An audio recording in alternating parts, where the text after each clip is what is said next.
নমস্কার বন্ধুরা, welcome my Dutta house kitchen. আজকের রেসিপি কিসমি পটেটো বলস। ফার্স্ট আমরা আলুগুলোকে সিদ্ধ করে নিয়েছি। এর মধ্যে দিয়ে দিলাম কর্নফ্লাওয়ার, লঙ্কা কুচি,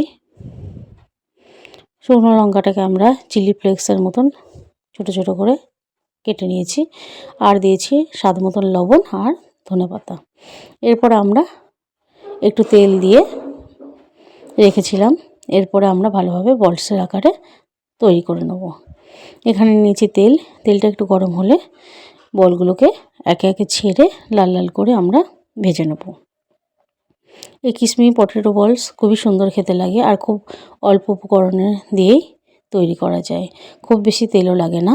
যাই হোক, সব বলগুলোকে আমরা দিয়ে আস্তে আস্তে ভেজে নেব। কি কোথা থেকে দেখছেন আমাদের রেসিপিগুলো ভালো লাগলে অবশ্যই সাবস্ক্রাইব করবেন, আর লাইক শেয়ার কমেন্ট করতে ভুলবেন না। দেখুন বন্ধুরা, ভালোভাবে আমরা নেড়ে চেড়ে বলসগুলোকে লাল লাল করে ভেজে নিচ্ছি। এটি জলখাবারের সঙ্গে খুব সুন্দর লাগে খেতে, সস দিয়ে, এমনকি ভাতের সঙ্গেও।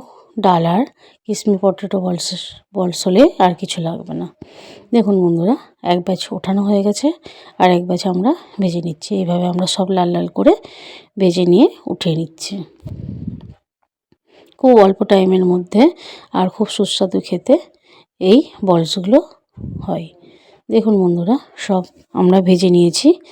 আজকে এই পর্যন্তই। নমস্কার, ধন্যবাদ।